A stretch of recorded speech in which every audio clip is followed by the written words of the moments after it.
So now we have a problem statement, exercise 3.14. The Earth's surface has a negative charge density of 10 to the power minus 8 Coulomb पर metre square, यानी कि इसके ऊपर negative charge है. The potential difference of 400 kilovolt between the top of the atmosphere की जो top layer है उस लेवल से और अर्थ के सरफेस के बीच में जो पोटेंशियल डिफरेंस है, पोटेंशियल ड्रॉप है, वो 400 किलो वोल्ट है. यानी पोटेंशियल ड्रॉप है तो करंट फ्लो होगी.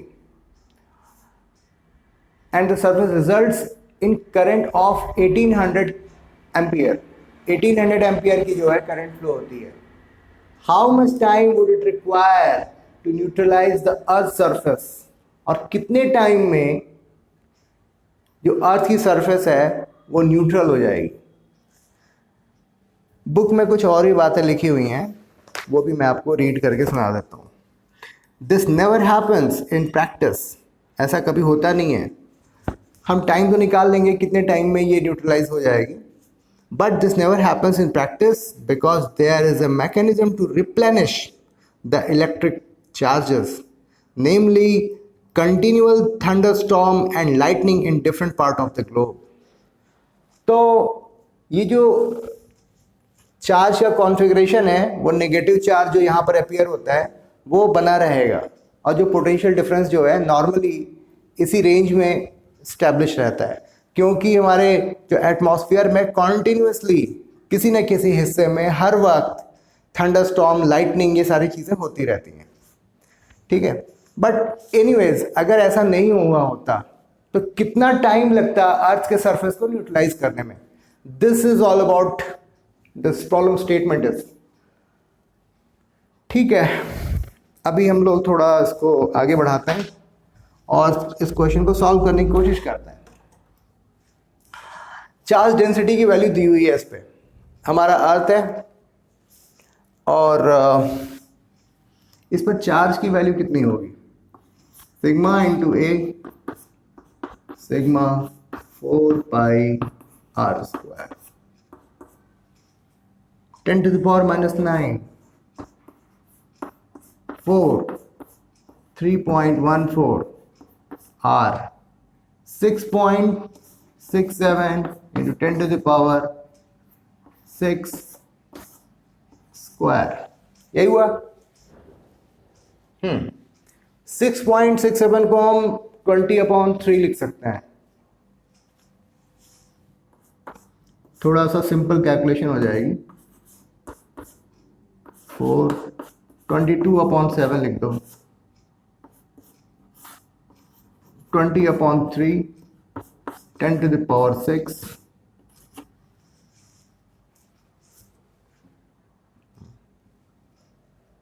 सही है.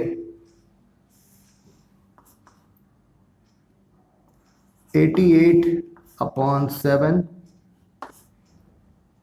10 to the power minus 9 400 divided by 9 10 to the power 12.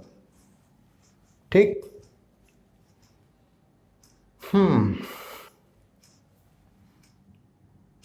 ये हमारा इसको 14 का लिख देता है.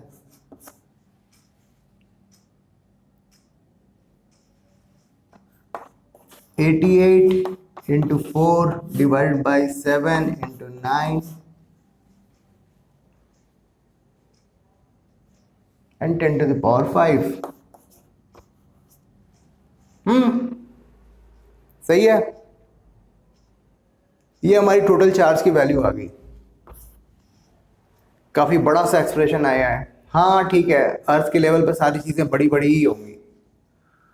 आई होप सारी कैलकुलेशन हमारी सही है.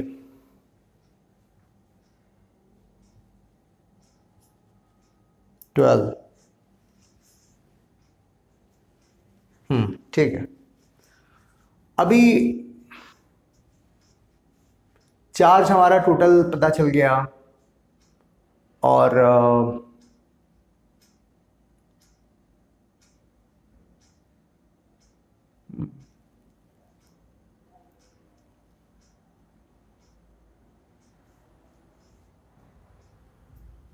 कितना टाइम लगेगा, यानी कि Q जो होता है वो क्या होता है, IT होता है, और करंट की वैल्यू हमें दी गई है the surface and the surface results in current of 1800 ampere, यानी कि 1800 into T comes out to be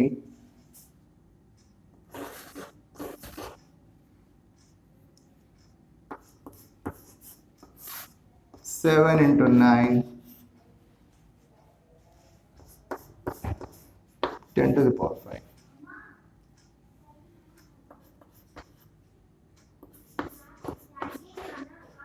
So T comes out to be 88 into 4 into 10 to the power 5, 7 into 9 into 1800.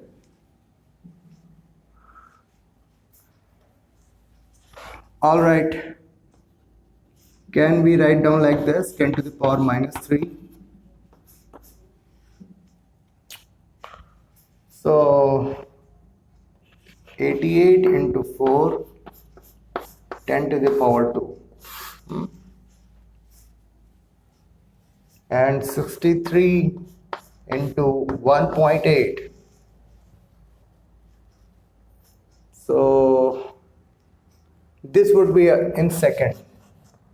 All right, अभी कुछ simple हो सकता है क्या, 18 3 जा 54, 5 18 6 जा 108, 113, and decimal comes on here, 113.4, 88 into 4, 10 to the power 2. So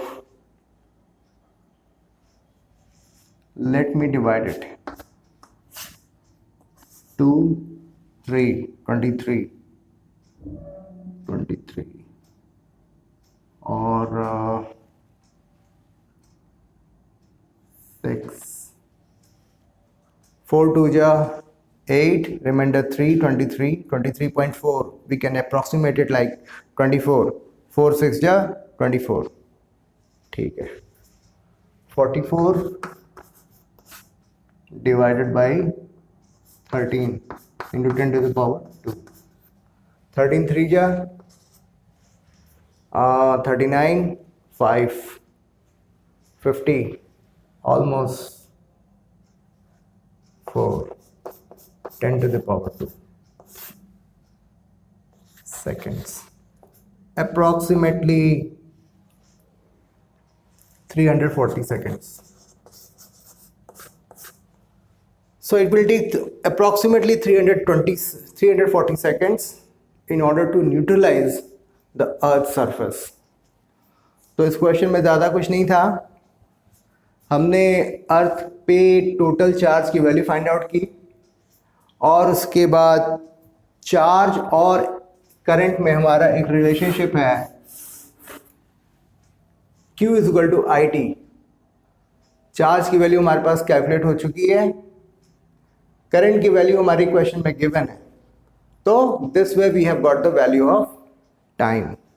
हमने थोड़ा सा अप्रॉक्सीमेशन लिया हुआ है, बट आप कैलकुलेट करोगे तो अप्रॉक्सीमेट 340 सेकेंड्स ही आएंगे. ठीक है, थैंक यू.